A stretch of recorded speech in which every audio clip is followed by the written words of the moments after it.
Bismillahirrahmanirrahim.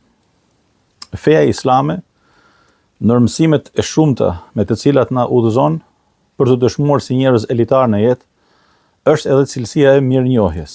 Mirënjohja për një njeri, një grup njerëzish që na ka bë, ana kanë bë një të mirë në jetë. Sa do e vogël që të jetë e mira që dikush ta ka bë, falenderoj atë. Nga ana tjetër, kur ti nisesh për t'i bë një të mirë dikujt, mundohu me sa të kesh mundësi që ta fshehësh gjurmën tënde, si të thush, të ndjekësh urdhëresën kuranore që atë të mirë që e bajmë për hir të Allahut. Pra njeriu nuk duhet të ngatrojë këto dy gjëra në jetë. E para kur e bën të mirën, të përpiqet me e fsheh. E kur e merr të mirën, ta falenderoj atë. Çfarë thot pejgamberi alayhi salatu wasalam në një hadith të mrekullueshëm që e transmeton Imam Abu Daudi, Imam Tirmidhiu, por jo vetëm.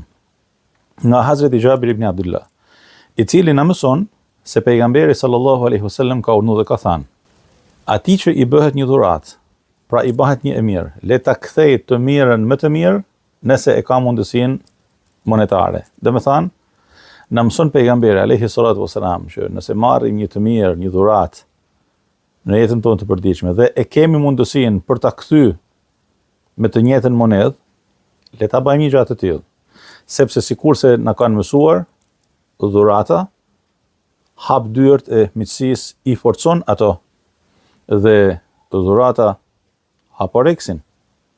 Domethënë, hap oreksin e komunikimit të mirë, të drejtë, të njerëzishëm dhe qetëson situatat.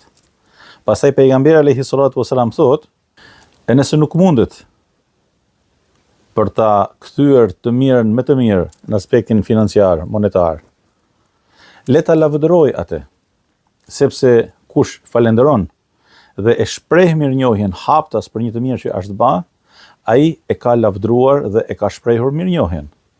E ai që e fsheh të mirën, pra nuk din me thënë as faleminderit, ai është mosmirënjohës. Faqad kafar. Pra i ka bë kufër asaj të mirë, e ka mohuar atë. Pastaj thot një fjalë shumë të madhe me të cilën mbyllet ky hadith.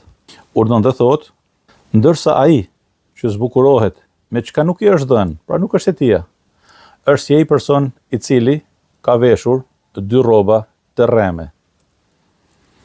Dhe kjo është një mesazh për gjithë ata njerëz që përpiqen të bëjnë në jetën e tyre atë çfarë nuk janë të aftë dhe nuk janë thirrur drejt saj, e nuk janë në nivelin e të dëshmuarit me atë çfarë hiqen. E të kthehemi tek mirënjohja.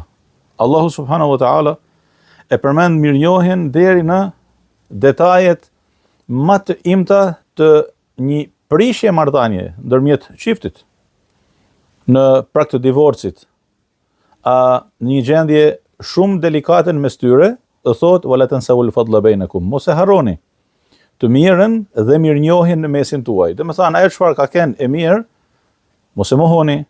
Ka njerëz që divorcohen dhe nuk lanë gjë pa thënë kundër njëri tjetrit, dhe nuk lanë gjë pa e shah, e pa fy, e pa përfol njëri tjetrin, ndërsa në Islam është krejt ndryshe.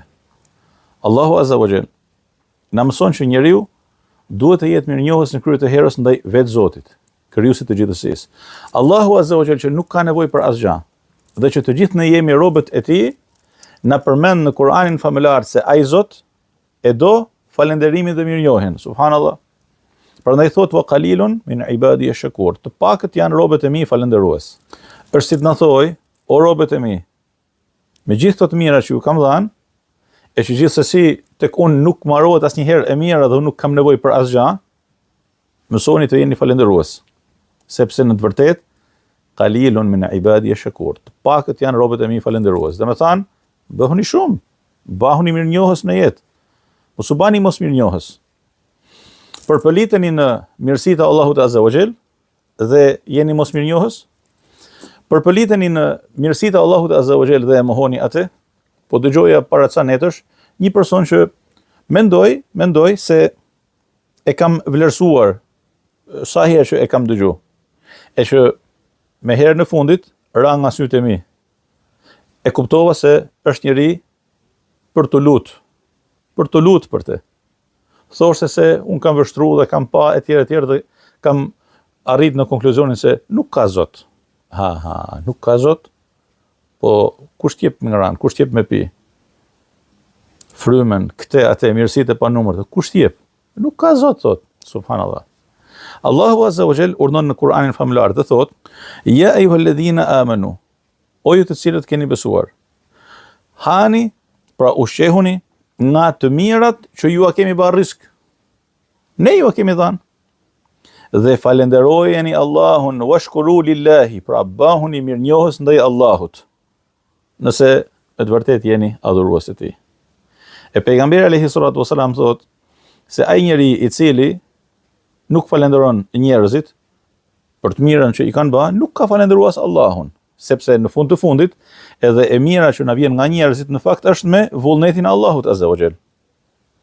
Prandaj, nëse dikush të ka bërë një të mirë, ka kontribu për ty, të ka ndihmu, të ka dhënë një borxh, tash gjen në një moment të vështirë, të çon një selam qoftë edhe në heshtje, të ndihmon qoftë edhe në heshtje, pa prit falënderime, madje duke e fshehur gjurmën e tij. Të bën një të mirë, kontribon për ty, jep për ty, të mbështet, të ndihmon, edhe duke e fshehur gjurmën e tij e din shumë mirë se kush është. Falenderoje. Thuaj Allahu ta shpërbleft. Allahu ta shpërbleft për çdo të mirë që ti bën, për çdo të mirë që ti përpiqesh të jesh në krahun tim. Edhe nëse ti nuk dëshiron që unë të falenderoj, edhe nëse ti dëshiron që gjurma jote të ngelet e fshehtë, unë e kam përboç të them faleminderit. Allahu ta shpërbleft. Sepse unë di shumë mirë se në fund të fundit, e në krye të herës, Allahu e din më së miri atë që ti ke bë, sepse nuk e ke bë përveç se me vullnetin e tij. Por unë e kam përboç për të thënë faleminderit. I dërguari i Allahut alayhi salatu wasalam thot: ai person që ju bën një të mirë, ju shpërblejeni. E nëse nuk gjeni se me çfarë ta shpërbleni, pra me të njëjtën monedhë, me të njëjtën peshë e vlerë, atëherë lutuni për të derisa ta dini, pra ta kuptoni se e keni shpërblyer. Pra jo thjesht me thënë një herë, o Zot, shpërbleje filanin a filanen për këtë të mirë që më ka bë. Jo, kjo është shumë kalimtare. Lutuni për të derisa ta dini se ajo lutje, aq sa keni bë për të, është e mjaftueshme për ta shpërblyer për të mirën që ju ka bë. Pra lutuni pambarimisht. Lutuni një herë, 2 herë, 3 herë, 10 herë. Përmendini lutjet tuaja. Pra një mësim shumë i madh të dashur kemi, që Islami, Allahu Azza wa Jall, pejgamberi alayhi salatu wasalam, tekstet tona na mësojnë e na nxisin për herë më shumë për ta respektuar, për ta dashur, për ta vlerësuar njëri tjetrin e për ta vlerësuar të mirën në mesin tonë. Prandaj ky është një mesazh që e gjej sot me vend ta them e ta përhap në mesin tuaj edhe për t'ju ftuar që ta përforcojmë këtë cilësi në mesin tonë, po edhe për të thënë me zemër të madhe e me përulje respektin më të madh përpara gjithkujt që mu personalisht më ka bërë një të mirë, a më ka mbështet në rrugën time, a ka qenë përbërime jetë në pamje të parë, a pas skenës, që është përpjek dhe vazhdon të përpiqet për mua në një mënyrë një tjetër, e dukshme apo jo, ti them me zemër, Allahu ta shpërbleft.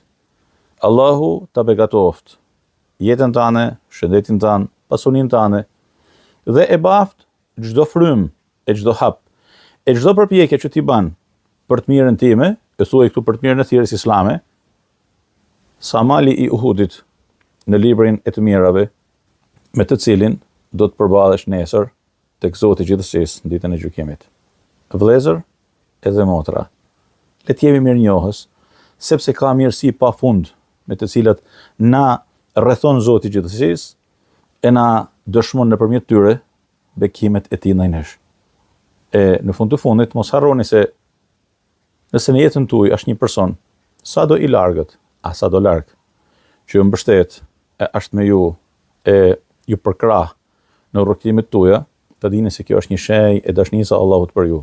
Prandaj falenderoni, e shprehni mirënjohje e lëvdata, e në mos lutuni për ata që janë në krah tuaj, sepse kjo, më e pakta, është dëshmi e fisnikërisë njerëzore. Allahu ju dashur.